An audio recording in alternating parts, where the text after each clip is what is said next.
Javier Wolkoff es argentino, estudioso y practicante de Kabbalah, fundador de la Kabbalah aplicada, uno de los profesores más importantes en el mundo sobre este conocimiento milenario desde hace más de 20 años. En una de sus recientes visitas a Colombia, Javier me reveló algunos de los secretos de la Kabbalah. Javier, ¿qué es Kabbalah? ¿La explicación teórica o lo que yo pienso que es Kabbalah? Las dos. Bueno, teóricamente la Kabbalah es el cuarto y más elevado nivel de estudio del Antiguo Testamento según el judaísmo. Dentro del judaísmo hay 4 niveles de estudio y el más alto o el más profundo o el que está reservado para los sabios históricamente fue la Kabbalah. Si me preguntan a mí qué es la Kabbalah es el compendio más ancestral que tenemos como legado la humanidad sobre una explicación práctica de cómo funcionan las reglas de causa y efecto en este mundo. Las reglas de causa y efecto desde el plano metafísico, de lo que no vemos a simple vista. En ese sentido, ¿para qué serviría entonces la Kabbalah? Bueno, la palabra Kabbalah en sí quiere decir recibir, ¿sí? Parece que fuera una palabra muy mística porque como es de origen hebreo o arameo, pero en realidad lo que quiere decir es recibir. Si prestamos atención, la gente, no existe un movimiento humano que no esté impulsado por el deseo. Los seres humanos somos deseo. Según la Kabbalah, nuestro ADN metafísico, lo que nos hace diferentes a una persona de otra, es lo que deseamos. Y es el deseo lo que nos tiene en constante movimiento. Incluso cuando uno tiene el deseo de no hacer nada y estar quieto, está siempre en la búsqueda de. Entonces estamos siempre buscando recibir algo, felicidad, sustento, salud, bienestar, descanso. Eso que buscamos, la Kabbalah explica cómo es que la persona lo recibe. Y no solo cómo lo recibe cuando es lo que quiere o lo que está o lo que cree que está buscando, sino cómo recibe todo lo demás que muchas veces la gente tiene en su vida, que piensa que él no tuvo nada que ver con eso, porque no lo quiere. Nadie quiere estar enfermo, nadie quiere un divorcio, una bancarrota, y pensamos o nos han hecho creer que vivimos en un mundo aleatorio en donde las cosas ocurren por suerte, buena o mala suerte, que hay un Dios que de vez en cuando está de buenas y nos hace el favor de que nos vaya bien y por eso vamos una vez por semana a la iglesia o al templo o a lo que sea para tratar de complacerlo. Y tenemos esta idea de que, bueno, si tienes buena suerte te va a ir bien, si tienes mala suerte. Es interesante, la palabra suerte en hebreo, o la interpretación cabalística de lo que es la suerte. Suerte en hebreo se dice mazal. Mazal es una palabra hebrea que está hecha de 3 consonantes, no tiene vocales. Y estas consonantes son un acrónimo de otras 3 palabras hebreas que son makom, zman y limud, que quieren decir lugar, tiempo y enseñanza. Según la Kabbalah, todos los seres humanos, no existe un ser humano que no esté en este momento en el lugar adecuado y en el momento adecuado. Incluso cuando está pasando una tragedia, la persona está en el momento adecuado y en el lugar adecuado siempre. Suerte tiene aquel que aprende la lección de ese momento y ese lugar. Entonces, y no solo eso, sino que esa situación en la que la persona se encuentra, él fue quien la creó. Y la creó desde el deseo, desde lo que se permite pensar, sentir. Según la Kabbalah, la realidad que rodea a un individuo no es otra cosa más que un reflejo de su interior. Ya entrando en un poco medio en un conocimiento más elevado, que lo explicamos por supuesto en los cursos con mucho más detalle, yo aquí lo digo, lo pongo sobre la mesa y puede sonar como una locura. Nosotros somos la esencia de la realidad. Si yo no estoy acá, esto no existe.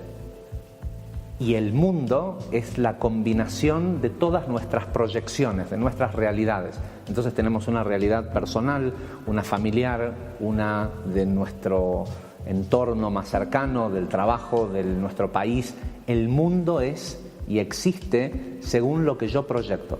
Entonces, cuando quiero pensar que qué mal que está el mundo, que hay guerras y debe ser porque hay gente que lucra con las guerras y ellos tienen la culpa.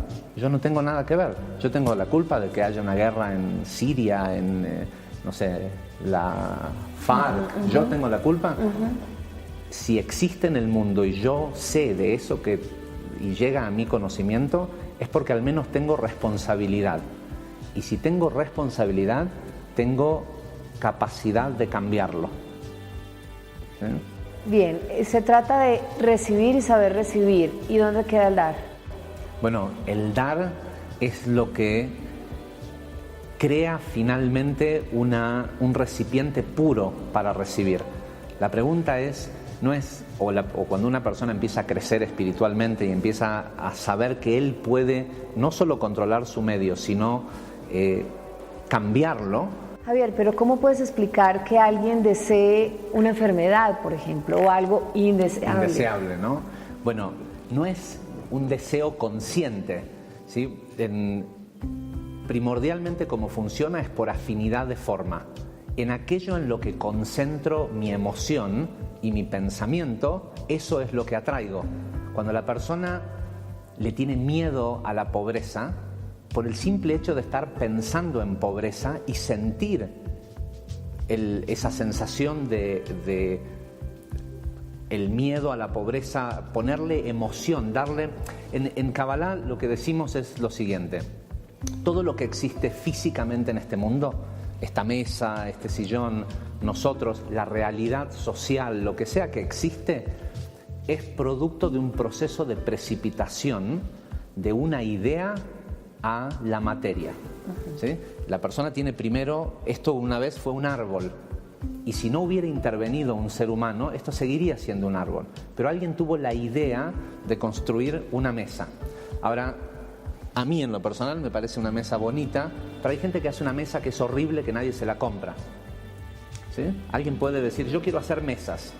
Bueno, según la capacidad intelectual que tiene la persona, y ojo que cuando en Kabbalah hablamos de intelectual no hablamos de inteligencia, de qué tan inteligente soy o qué tanto he estudiado. Estamos hablando de la capacidad de recibir intelectos o ideas divinas que sirvan al mundo, a mi vecino, a quien sea, para hacer un sillón, un teléfono celular o la cura contra el cáncer.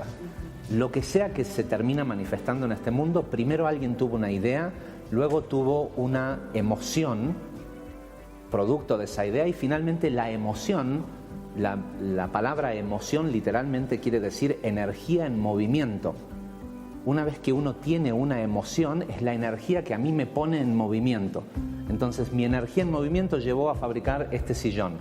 Mi energía en movimiento puede fabricar una enfermedad. Mi energía en movimiento puede fabricar pobreza. Pero yo no quería ser pobre, yo le tengo miedo a la pobreza. Bueno, si me paso 10 horas por día pensando en pobreza, sea porque le tengo miedo o porque quiero, lo que estoy emitiendo es pobreza. Claro. Entonces, ¿cómo empiezo a cambiar mi medio? Cambiando la idea, cambiando mi interpretación intelectual de las cosas. Porque le tengo miedo a la pobreza, porque no me tengo confianza de que voy a poder siempre producir lo que sea que necesite. El segundo tema que tocaste es el de la responsabilidad en esos hechos que afuera nos parecen ajenos a nosotros. Si nosotros conocemos un hecho que pasa en otra parte del mundo, ¿cómo conectamos que somos responsables de eso? ¿En qué sentido somos responsables y qué podemos hacer entonces al respecto? Bueno, la verdad es que la mayoría de las cosas que ocurren en el mundo nunca nos enteramos. Sí. Nuestra institución Kabbalah Aplicada fue la primera en llevar a la Argentina la fundación One Billion Rising, que es un movimiento que promueve una vez al año que se está tratando de llegar a que 1 billón de personas salgan a la calle a bailar en pos de contrarrestar la energía de 1 billón de mujeres que son abusadas en el mundo todos los años. Hay una 7ª parte de la población del mundo que sufren abusos sexuales, de violencia de género, de golpes, mujeres, en todas partes del mundo. En la India, en donde la gente que habla de espiritualidad se llena la boca diciendo, ay, quiero ir a la India. Bueno, en la India cada 6 minutos una mujer es abusada. Sin embargo, nosotros no sabemos de eso, no conocemos sus nombres, no lo vemos en televisión, no. Entonces, cuando uno sí se entera de las cosas, cuando te toca ver algo en tu vecindario, en tu barrio, no sé cómo le dicen en Colombia, en tu ciudad, en tu país o en algún lugar del mundo, generalmente cuando ocurren guerras, por ejemplo, uno enseguida se entera que hay una guerra en Siria, que hay refugiados. Si uno se entera es porque tiene un cierto nivel de responsabilidad, es decir, que uno alimentó de alguna forma esa realidad. Y uno puede decir, pero ¿yo qué tengo que ver? Con los refugiados en Siria. Sí, o con los abusos. Con que haya una guerra, o con... Bueno, el tema de los abusos, por ejemplo, hay... y habría que entrar un poco en el tema de la reencarnación y los niveles del alma y todo esto, pero según el tipo de nivel de alma que tiene una persona, es decir, de la cantidad o la intensidad de alma, afecta más o menos al resto del mundo. El principal problema de violencia de género que hay en el mundo hoy contra las mujeres es la trata ilegal de mujeres. Hay millones de mujeres que son de niñas, que son vendidas para la prostitución alrededor del mundo, y es algo que te puedo asegurar que ocurre a 10 cuadras de aquí. ¿Sí? Aunque no lo sepamos, te lo puedo asegurar, porque cuando nosotros hicimos la investigación en Argentina, en alguno de los barrios más caros del país, a 5 o 10 cuadras, habían lugares en donde habían mujeres secuestradas, trata de blanca, apañados por el Estado. Ocurre en todo el mundo, es un gran comercio de compraventa de humanos para sexo. Bueno, ¿y cuál sería la razón? No hay compraventa de favores o de sexo, incluso en matrimonios de alta sociedad en donde todo parece ser perfecto. No hay intercambio de sexo por dinero o por favores en muchos niveles de la sociedad. Cuando yo permito que en mi familia, que en mi casa se comercie sexualmente, estoy propagando que esa energía se propague por el mundo. Cuando yo, por ganarle, porque mi ego se salga con la suya y tenga razón, me pongo a discutir con una persona solo por ego, eso es lo mismo que lo que ocurre en una guerra. ¿Sí? Entonces, toda la gente en el mundo que está por tener razón peleando con alguien, está alimentando una energía mundial en donde alguien de repente un día dice: mi modelo político es mejor que el de este otro país, lo voy a conquistar, o me quiero quedar con lo del otro. ¿Sí? Cuando tú te quieres quedar con lo que tiene otra persona de una manera fácil o a la fuerza, y es algo que lo vemos en las corporaciones, en las familias, en un montón de lugares, eso mismo, cuando se decanta y se precipita a los estratos sociales más bajos, se ve manifestado en estas cosas que decimos: uy, es horrendo que eso ocurra. También es horrendo que un esposo le tenga que comprar un regalo a su esposa para tener intimidad. ¿Sí? Debería de haber amor y debería de haber... ¿sí? O es horrendo que tengas que irte de vacaciones a un lugar y gastar una cierta cantidad de dinero para tener una mejor relación con tu pareja. ¿Sí?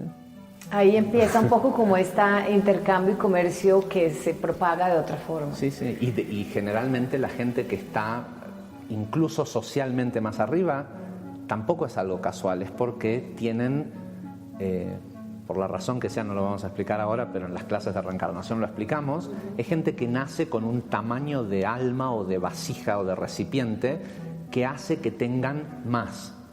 Ojo, cualquier persona que nace en el mundo tiene la capacidad de llegar a ese nivel. Pero bueno, el que ya está en ese nivel no solo tiene más, sino que afecta más.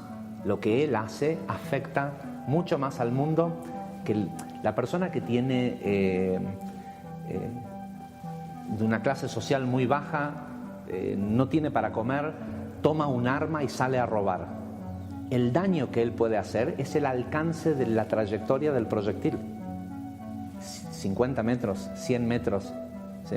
Cuando un presidente de una nación hace algo parecido, le roba a un pueblo, esa misma acción tiene miles de kilómetros de repercusión y afecta, ¿sí? Entonces, aquellos que estamos en lugares más privilegiados, es cierto, porque nos lo hemos ganado metafísicamente y espiritualmente, tenemos mucho más responsabilidad por lo que pasa en el resto del mundo que que la gente que está más abajo. Está claro. Yo te interrumpía cuando me explicabas lo de cuando conocemos lo que pasa en otra parte del mundo, qué responsabilidad teníamos. Estabas explicándomelo cuando llegamos a los abusos. Bueno, la responsabilidad, es muy interesante la palabra responsabilidad. En inglés es perfecto, en español funciona bastante bien. Responsibility es the ability to respond, la capacidad de responder. Entonces, si yo me hago responsable, quiere decir que adquiero la capacidad de cambiarlo. Es decir, si yo digo, ok, esto que pasa en el mundo es parecido a lo que pasa en mi hogar, yo lo voy a dejar de hacer para que eso deje de pasar en el mundo. Y sé que tal vez puede sonar difícil de creer.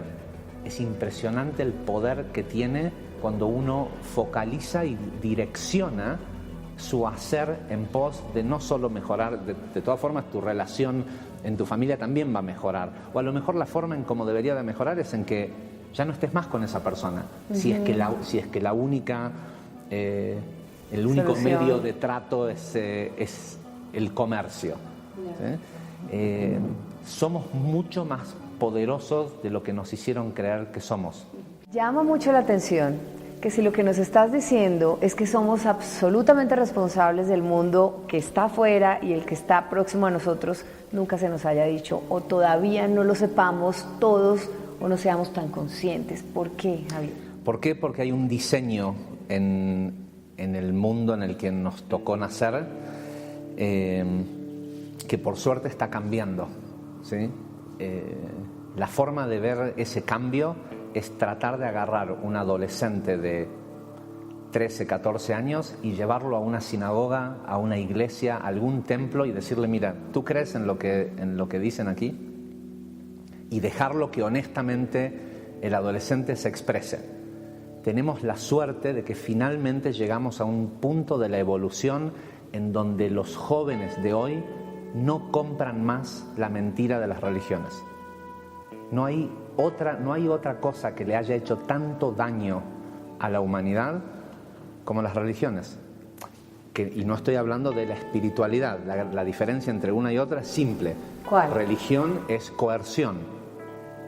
¿Sí? Si no haces esto, te vas al infierno. ¿Sí? ¿Por qué lo tengo que hacer? Porque Dios dice.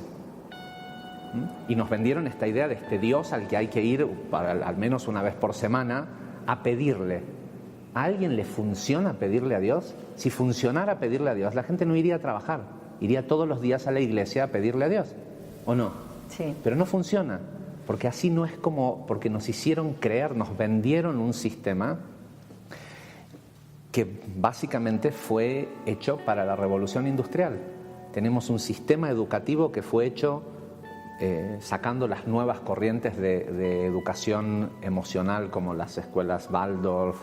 Tenemos un sistema global educativo que fue diseñado en Alemania para crear obreros para las plantas de producción. Tenemos una salud, un sistema de salud que está basado en tratar síntomas en lugar de buscar causas. ¿Sí? Me habías preguntado cómo alguien termina generando algo indeseable. Nadie quiere una enfermedad.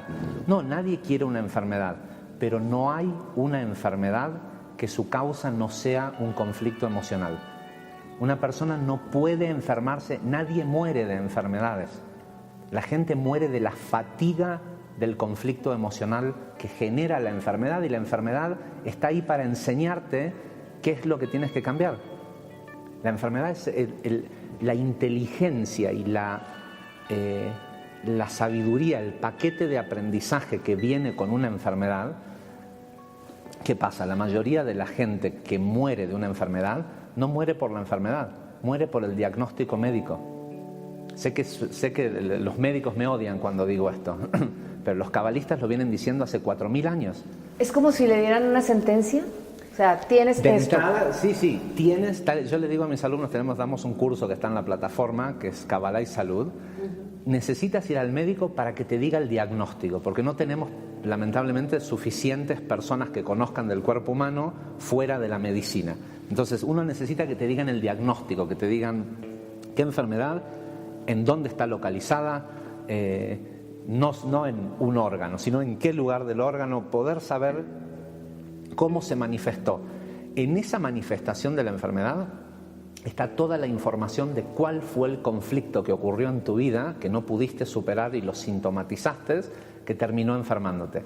Corriges el conflicto y la enfermedad desaparece. Porque vinimos a aprender. La enfermedad lo que está tratando de hacer es eso, es enseñarte. Yo siempre digo que lamentablemente hay muy poca gente que estudia Kabbalah, pero todos los seres humanos del mundo aprenden Kabbalah. Nadie se muere sin haber aprendido Kabbalah, porque Kabbalah son las reglas metafísicas de causa y efecto de cómo funciona este mundo. Las aprendes por adelantado y las usas a tu favor, o la vida te las enseña a los golpes. ¿Por qué? Porque no hay un maestro más efectivo en fijar el conocimiento que el dolor. ¿Y por qué la gente escoge eso? No, la gente no escoge, la gente ha sido privada del conocimiento de cómo se crea una realidad superadora a la que tienen hoy.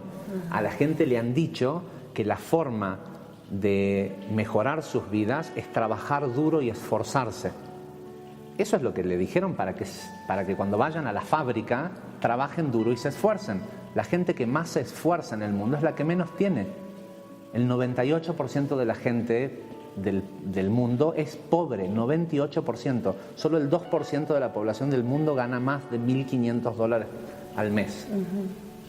2%. Ni siquiera, no hay una pirámide social, es como una chinche, ¿saben lo que es? No sé si aquí saben. ¿Sí?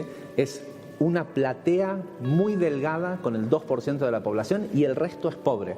Ahora que ese otro 98% no tienen acceso a la riqueza y al sustento porque son vagos, porque no trabajan duro, porque no se levantan a las 5 de la mañana y viajan 2 horas en autobús para llegar a su trabajo, trabajan 10 horas, vuelven a la noche a su casa.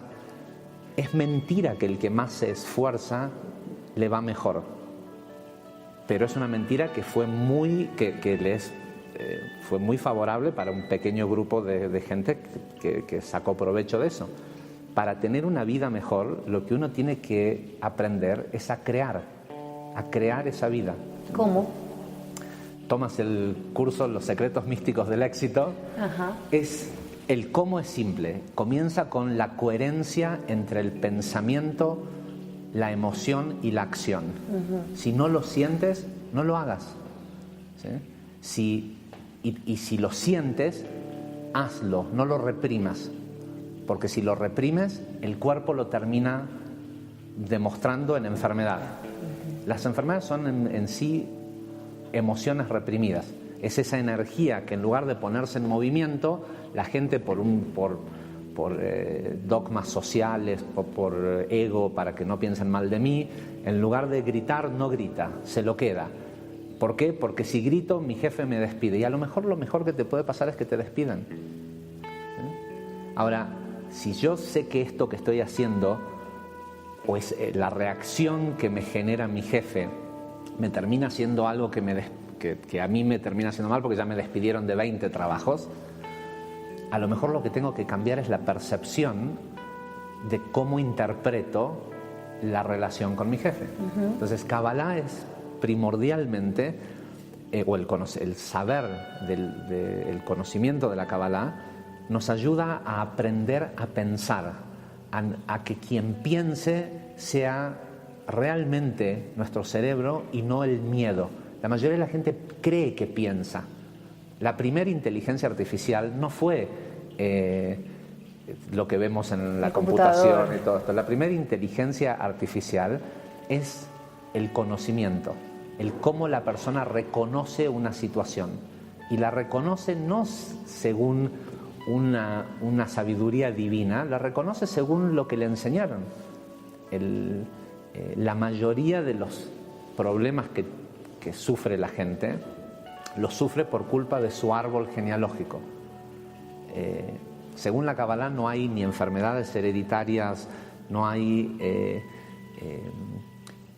situación sociopolítica que pueda afectar a una persona que sea heredada de sus padres.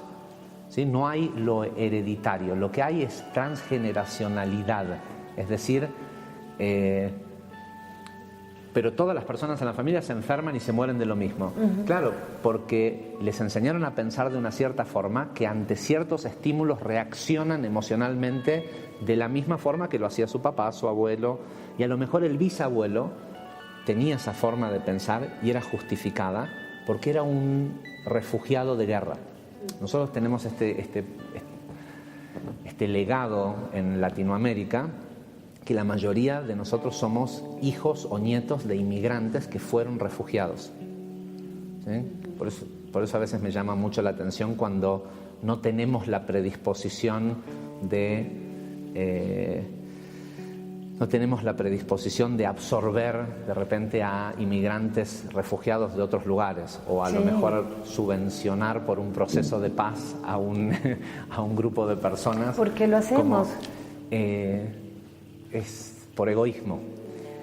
Pero en sí lo que nos pasa es que nos programan los miedos, y los miedos, según la Kabbalah, no es una emoción. La Kabbalah claramente identifica el miedo como la falta de emoción. Cuando hay una sola emoción primordial, que es el amor, lo apagas y la persona tiene miedo. En el momento que la persona tiene miedo, va a exponer una defensa violenta contra otros o contra sí mismo. Hay gente que cuando tiene miedo se pone violento hacia los demás, y hay gente que fuma, come, hace lo que sea, se lo hace a sí mismo, se enferma. La gente dice, me enfermé de tal cosa, lo está diciendo, lo asume que fue él mismo quien se enfermó. Bueno, si la enfermedad tiene su origen en un conflicto emocional, ¿en dónde está el origen del conflicto emocional? Lo más interesante es entender el tema de conflicto. Porque el conflicto es una interpretación de la persona. Por ejemplo, según la medicina, es imposible que una persona que desarrolla el celiaquismo, una persona celíaca, pueda curarse. El celíaco, y hay muchos ejemplos como este, pero el celíaco es la persona que no puede degradar el gluten. El gluten es el azúcar del trigo. La Kabbalah explica que el trigo es como si fuera una especie de alimento extraterrestre. Si se fijan, ¿por qué? Porque, ojo, muchas veces la gente me pregunta, ¿qué dice la Kabbalah de los extraterrestres? Yo le digo, existen. Y me dicen, ¿dónde? Acá, somos nosotros. ¿Sí? Nosotros no somos de este mundo. Nosotros somos como un árbol invertido. Creemos que somos de este mundo porque vemos que los árboles están plantados en la tierra, que todo lo que hay en este mundo crece en la tierra, ¿sí? Y da frutos en el cielo o en el aire. Nosotros somos al revés. Nosotros no somos este cuerpo físico. Nosotros somos un alma que no vive 50, 60, 70, 80 años, vive eternamente, que temporalmente adquiere o encarna un cuerpo físico. Pero de donde nosotros venimos es, por decirlo de alguna forma que la gente a lo mejor entienda, nosotros venimos del cielo, somos seres metafísicos. Y somos un árbol invertido, nuestras raíces están en el cielo y venimos a dar frutos en la tierra.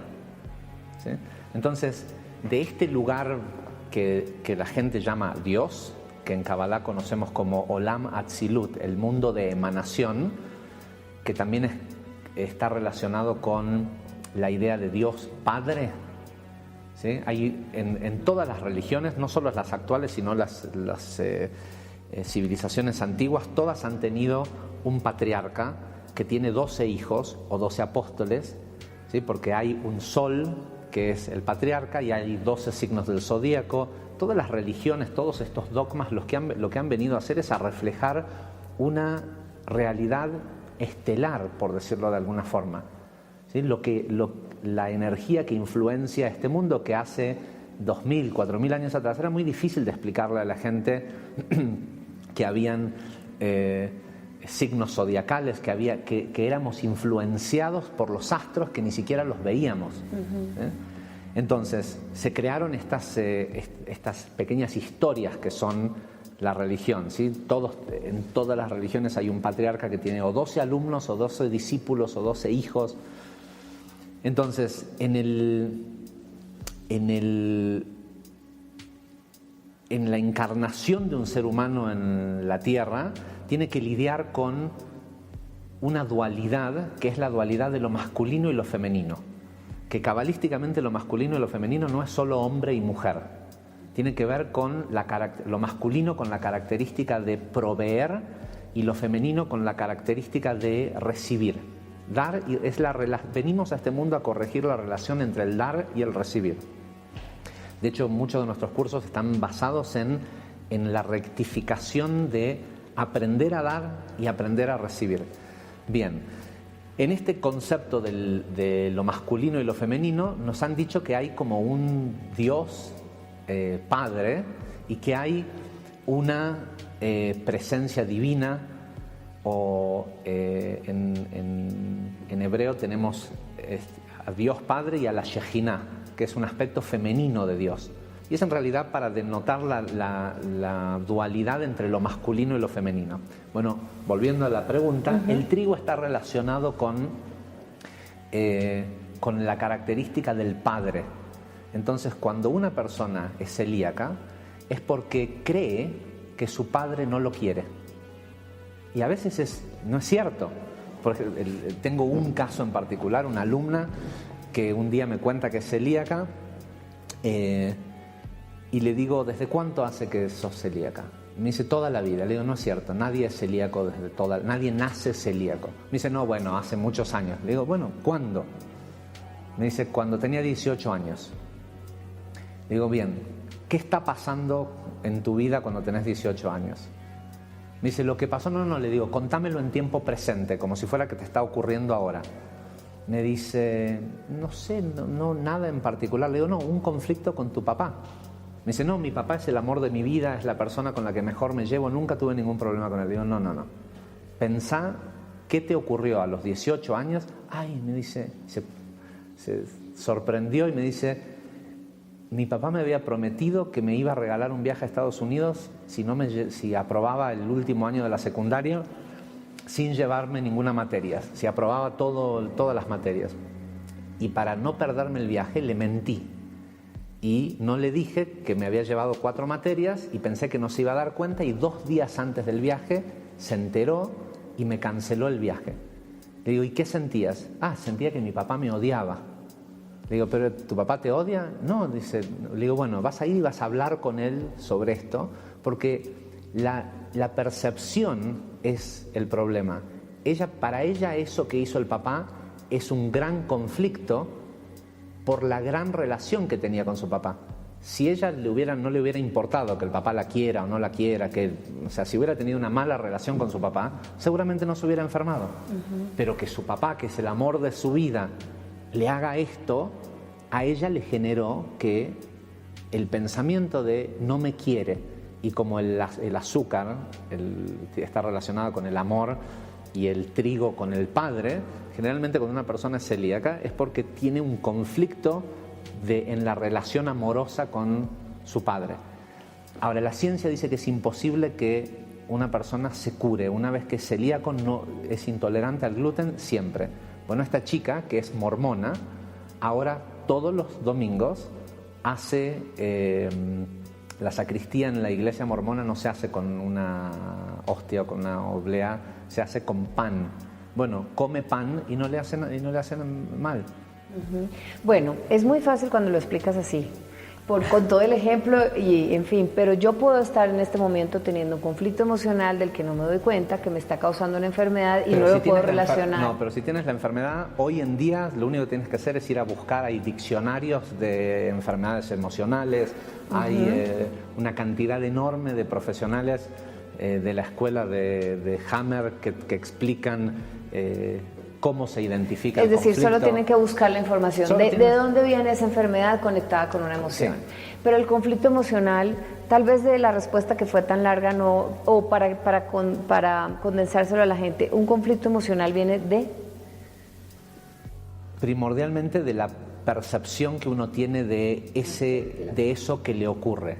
Generalmente viene de pensar que es injusto. Esto es injusto, ¿cómo me puede estar pasando esto a mí? Te está pasando porque tú mismo lo creaste. Nada es injusto. Todo es perfecto para aprender. ¿Sí? Ahora, no hay por qué aprender a través del dolor. La idea de acercarse al estudio de la Kabbalah es empezar a aprender las reglas del juego, las que no nos enseñaron ni en la iglesia, ni en la sinagoga, ni en la escuela, para saber de antemano y poder decirle al sistema, mira, ¿sabes qué? Quiero aprender, pero prefiero empezar a aprender desde el placer y no desde el dolor. Hay una cosa que es siempre trato de dejarlo como consejo en las entrevistas, porque es algo muy pequeño y muy tonto que la gente hace, que es lo que le genera la mayor cantidad de dolor en su vida. Sí. Venimos a este mundo a aprender. ¿Sí? Si no hay algo para aprender, no estamos acá. Este mundo es solo una escuela. Y estamos de acá de paso, así que tampoco hay que tomarse las cosas, es un juego. ¿Sí? Ahora uno viene a aprender, y eso es lo primordial a lo que viene. Viene más a eso que a casarse, tener hijos, ser exitoso profesionalmente. A todo lo demás son materias que uno tiene que tomar para aprender lo que viene a aprender, a evolucionar. Si a una persona le pasa algo malo y se pregunta, ¿por qué me pasa esto? Es normal, ¿no? Que la gente se pregunte cuando le pasa algo malo, quiero saber por qué me está pasando esto. ¿Qué hice yo para merecer esto? Bueno, si a esa persona cuando le pasa algo bueno no hace la misma pregunta, le está diciendo al universo, mira, si quieres que yo aprenda, que yo me cuestione cómo funciona este mundo, mándame dolor. La persona tiene que aprender a que cuando le ocurre algo bueno, en lugar de decir qué genio que soy y su ego lo domine, diga, claro, con todo lo que yo sé y lo que esto, por eso me pasan cosas buenas. No, la persona tiene que preguntarse, ¿por qué me está pasando esto bueno? ¿Sí? Porque si aprendo, voy a poder reproducirlo. Y cuando le pasa algo doloroso, tiene que decir, ¿sabes qué? Ok, yo lo creé, aprendamos de esto. Pero no el gran cuestionamiento. La gente solo se cuestiona cuando le duele. Y lo que están enviando es un constante mensaje que dice, mira, si quieres que yo aprenda, la única manera es si sufro. Javier, sé que seguramente esto también lo incluyes en las clases de Kabbalah, las leyes universales, ¿no?, de este juego. Pero si alguien está viéndote y quisiera saberlas por curiosidad para poder estudiarlas luego, ¿son 3, son 5? No, ¿cuáles son? ¿Tiene que ver con lo que me has dicho? Es una sola. Ajá. ¿Sí? Es una sola. Es hacer lo que ames hacer. Es decir, si no lo amas, no lo hagas. ¿Sí? Esto se lo digo a mis hijas mujeres también. Si no lo amas, no lo hagas. ¿Sí? Nadie puede ser exitoso en este mundo haciendo algo que no ama hacerlo. Porque al mundo, este mundo nos ve casi como parásitos. Estamos acá consumiendo los recursos del mundo y la pregunta es ¿para qué? Si vieron que mucha gente dice la naturaleza es sabia, la naturaleza no es sabia, la naturaleza es asesina. La naturaleza no tiene inteligencia de compartir. Un pino no dice, mira, ¿sabes qué? Como aquí abajo van a crecer unas hierbas, no voy a tirar resina. No, el tipo quiere crecer en ese lugar y tira su resina para que no crezca nada que le consuma el agua que él pudiera consumir. De supervivencia. ¿Por qué lo hace? Porque está tratando de sobrevivir. ¿Quiénes sobreviven? Y quienes sobreviven mucho más allá de la vida misma, aquellos que han dejado algo al mundo que trasciende el tiempo y el espacio. ¿Sí? Cuando uno le pregunta a alguien, si te pregunto, piensa en una máquina de coser, ¿qué marca es? Ay, no. Bueno, no sé. Se ve que nunca has cosido. Del resto de la gente, ¿qué marca es? Singer, se me ha olvidado. ¿Por qué? Porque Singer Yo coso a mano, Javier. Tú coses a mano, porque Singer fue el que inventó la máquina de coser. Hoy hay 1000 marcas y demás, pero aquel que vio un conflicto, un problema en el mundo y dijo, ¿sabes qué? Esto se tiene que acabar de que la gente cosa a mano, hay que facilitarle el trabajo a la gente, porque no vinimos a este mundo a trabajar. Ese tipo pasó a la historia y hace 100 años que murió, y sin embargo casi nadie sabe quién fue Isaac Singer. Fue un señor que inventó la primera máquina, pero su máquina, su nombre trascendió en el tiempo. ¿Cuánto hace que se fundió Kodak? Pero si yo le pregunto a cualquier persona que piense en un rollo de fotos, ¿sí? La invención de la fotografía, nadie dice Fuji, Canon, no, la gente dice Kodak. ¿Por qué? Porque fue Eastman Kodak quien inventó la máquina portátil de sacar fotos. Aquel que hizo algo, y la gente va a decir lo mismo de Steve Jobs. Yo siempre le pregunto al público, damos un curso que se llama Los secretos místicos del éxito, y le pido a veces, creo que la vez que más público he tenido en ese seminario fue algo un poquito más de 1000 personas, y le pregunto a la gente que levanten la mano si saben el nombre de sus 8 bisabuelos. Hay solo 2 generaciones de por medio entre nosotros y nuestros bisabuelos. En un auditorio con 1000 personas, si 2 personas levantan la mano y dicen yo sé el nombre de mis 8 bisabuelos, es extraordinario. ¿Por qué? Porque uno tendría que pensar que nuestros abuelos, igual que nosotros, pensamos que nuestras vidas no valen algo, ¿sí? Que no vamos a haber vivido 70, 80, 100 años y que después vamos a pasar al olvido. Ahora, si ni siquiera tus nietos saben quién fuiste, ¿sí? ¿Qué te hace pensar que el resto del mundo va a saber quién fuiste? Y a nosotros nos va a pasar lo mismo, a menos que hagamos algo trascendental. Y ojo, algo trascendental puede ser fabricar o precipitar la idea de algo que le solucione un problema, algo en la vida del resto de los seres humanos, o puede ser lo que le dices ayer estaba hablando con mi peluquera, que estudia conmigo, y me dice, pero ¿yo qué puedo hacer siendo...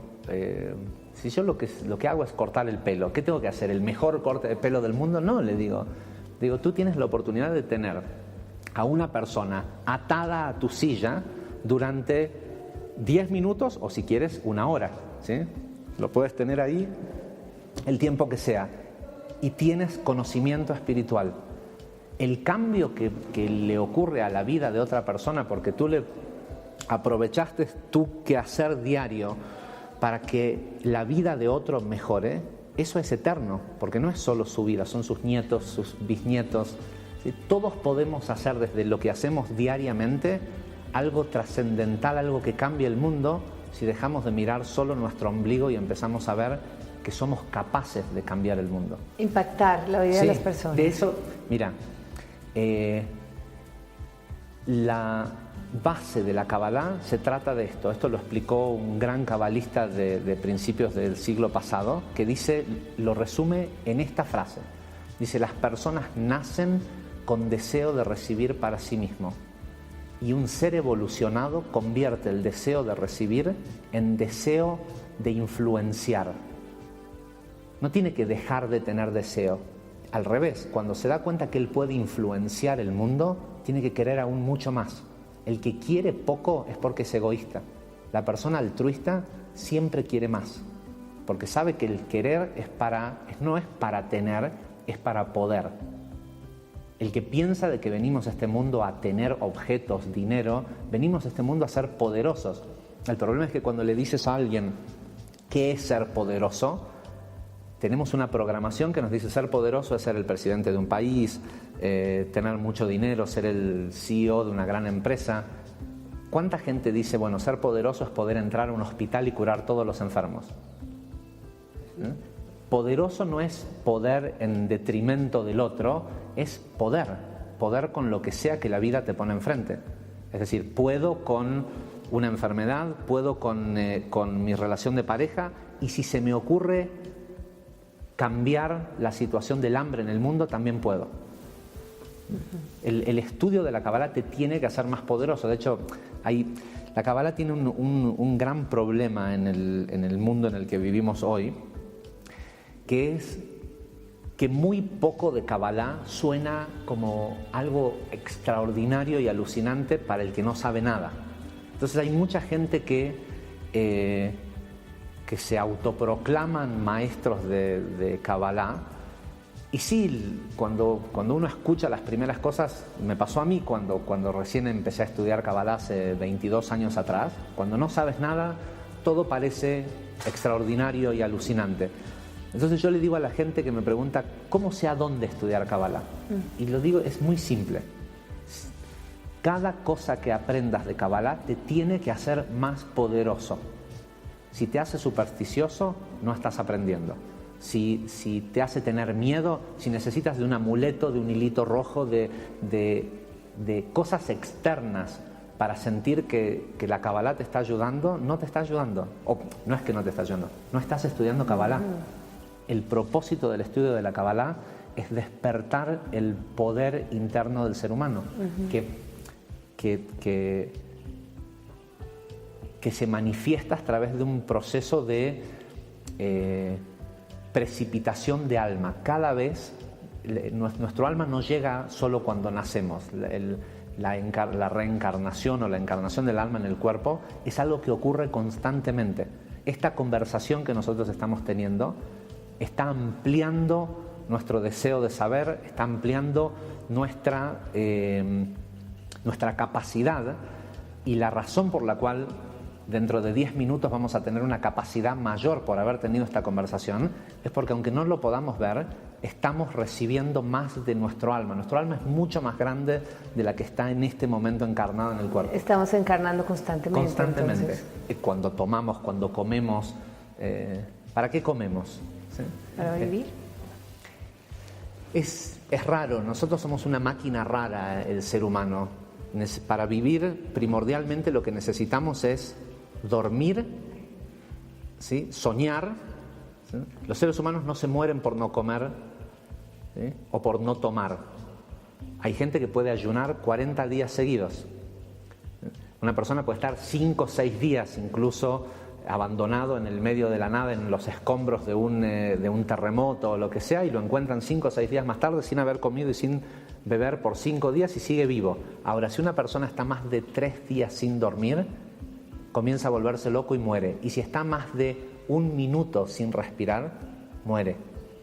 Los seres humanos vivimos de aire y de dormir. No lo voy a explicar ahora porque es larguísimo, pero tiene que ver con que estos 2 elementos son los que alimentan al alma.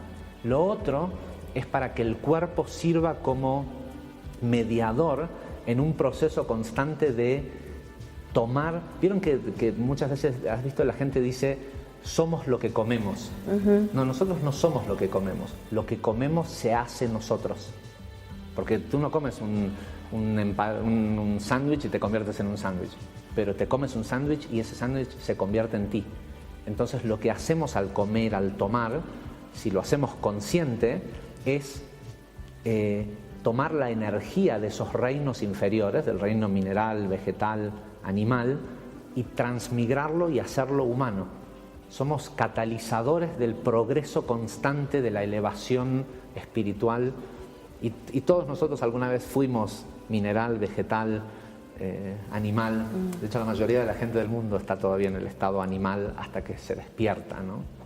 Retomándote, este mundo se juega con amor, ¿no? Es como la regla básica y principal, pero nos hablabas también de nuestra, que venimos a recibir y que somos como vasijas. ¿Qué tiene que ver el amor con este concepto de recibir y las vasijas? El concepto de vasija tiene que ver con el deseo. La palabra vasija en Kabbalah es sinónimo de deseo. El deseo en Kabbalah no existe el bien y el mal. No hay tal cosa como lo bueno y lo malo. Eso es una dualidad que fue instalada en el mundo por las religiones. La esencia del ser humano no es la de medir bueno o malo. Esa es una esencia del animal. Cuando el hombre fue creado, a diferencia del animal, ya sea que quieras pensar que fue creado desde un hecho divino de un Dios creando el hombre por encima de los otros reinos, o científicamente en lo que es el humano de hoy, que es la creación del neocórtex, ¿sí?, que es lo que nos diferencia del animal. El animal tiene que nosotros también la tenemos, una parte del cerebro que es el cerebro, la corteza reptiliana, que es la única que conoce la dualidad, porque viene de la supervivencia del animal, que necesita saber si lo que tiene enfrente es un depredador o una presa. Si es un depredador, se protege. Si es una presa, trata de comérselo, ¿sí? Esa dualidad de lo bueno y lo malo, tengo que huir y protegerme, o lo que tengo enfrente es bueno, me lo puedo comer, que es lo que la gente luego hace, que dice, bueno, lo que se ve bien debe ser bueno y lo que es, ¿sí?, y no es una manera de medir. Eso es una característica animal. El ser humano, o para el ser humano, no hay tal cosa. Todo es perfecto, lo que sea que le está ocurriendo en ese momento es perfecto. Lo que sí hay es un espectro entre la inmadurez y lo maduro. En un determinado área de la vida, la persona está en un estado de madurez o de inmadurez. Inmadurez quiere decir egoísmo, madurez quiere decir altruismo, es decir, amor. No existe el amor egoísta. El amor, el verdadero amor, es algo que la persona emite. La gente, me pasa muchas veces que me siento con alumnos y me dicen, pero yo lo que necesito es amor, y necesito, porque les va bien en su carrera, lo que sea, pero en el ámbito de la pareja no están bien. Entonces te dicen, yo necesito a alguien que me quiera, alguien que me contenga, que me mime, que esto, que lo otro. Es decir, quiere que le den. ¿Qué va a conseguir por afinidad de forma? Otra persona igual de egoísta y de carente que él. Entonces de golpe tienes estas dos personas carentes que nunca van a poder ser felices. Porque el amor no es algo que uno puede recibir. El amor es una emoción primordial, con lo cual es algo que una persona emite. Hay una diferencia entre las emociones y los sentimientos. La emoción es una frecuencia vibracional, si existe tal palabra, que la persona emite. La sensación o los sentimientos es lo que la persona físicamente siente en el cuerpo cuando está emitiendo alguna emoción. Uno nunca puede recibir amor.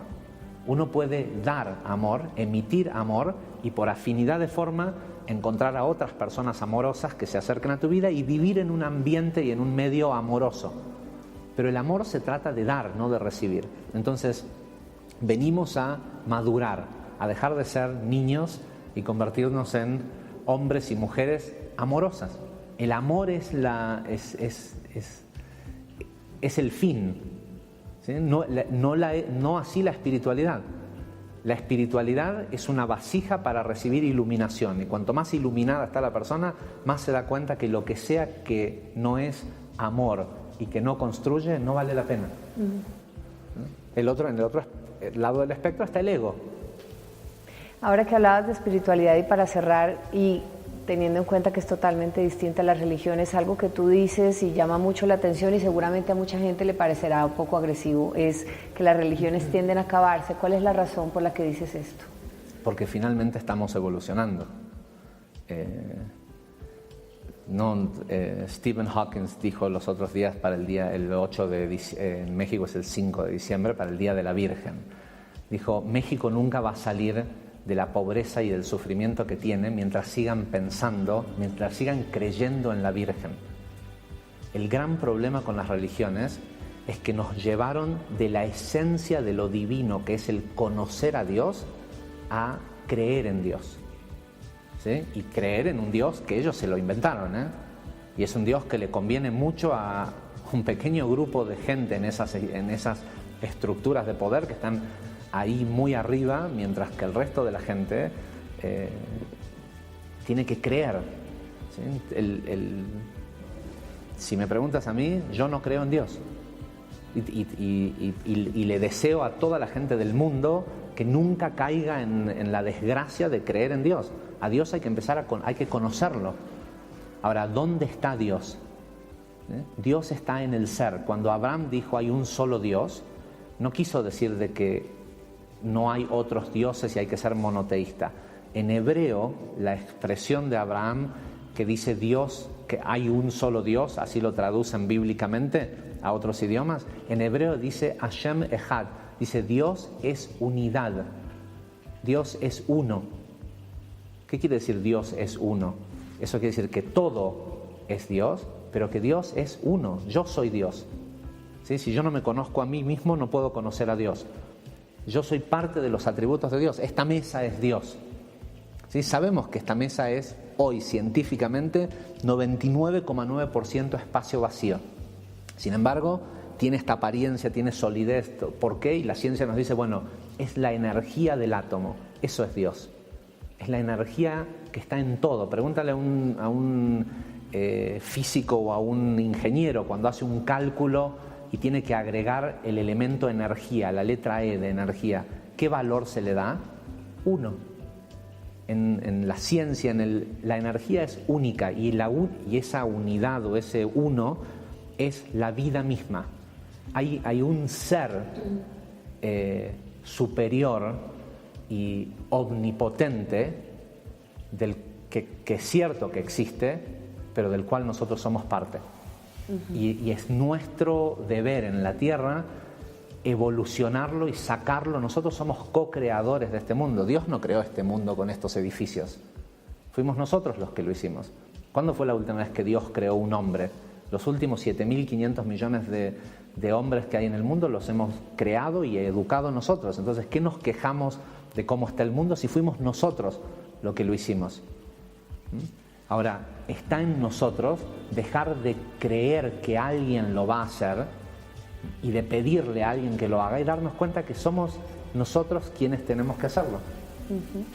Y alguien va a tener que ser el primero, por eso me animo a decirlo, en decir, ya está, ya al nivel de evolución que tiene el hombre hoy, no le hace falta más rituales religiosos.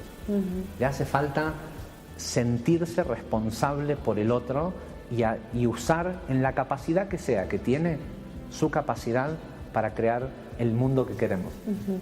Bueno, va a ocurrir así, va a ocurrir, lo estamos viendo a través del crecimiento exponencial de la tecnología. No sé si sabes que yo no me dedico a ser profesor de Kabbalah, o sea, esto es algo que hago como hobby. Sí, como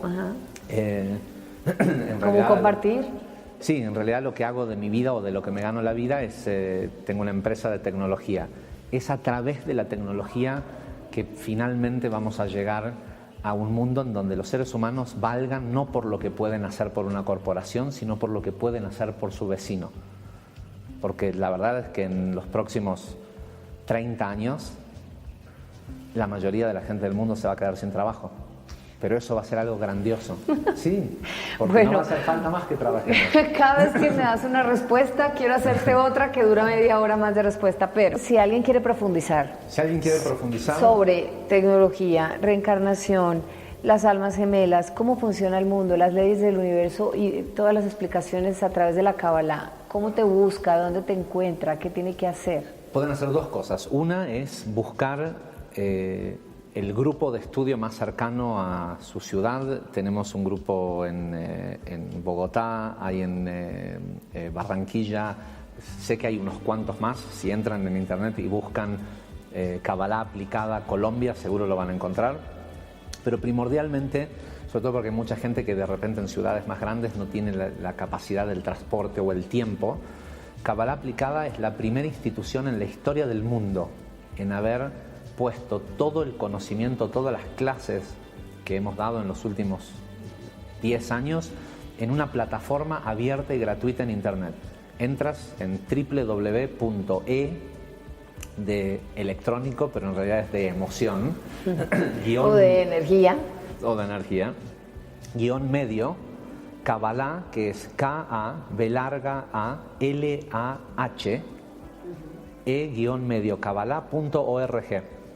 te armas un usuario y tienes todos los cursos que hemos dado y los que seguimos dando constantemente. De hecho, la mecánica es la siguiente. Tenemos en la institución, somos una fundación sin fines de lucro. Yo doy una clase en donde hay gente que abona por esa clase, generalmente a voluntad, no tenemos un costo fijo. Y ese dinero es el que paga para que se graben las clases y el lugar en donde se dan las clases y demás. Y al poquito tiempo después, ese material está en la plataforma, en el aula virtual, que hoy tiene algo así como, hoy por hoy, 28.000 alumnos activos que a diario estudian en la plataforma y algo así como 300.000 alumnos a nivel mundial que en un momento u otro pasan por esta plataforma. Lo que solo necesitas el deseo. Si tienes el deseo, el contenido ya existe y está libre. Gracias, Javier. Un placer. Gracias por compartir con nosotros todo este tiempo.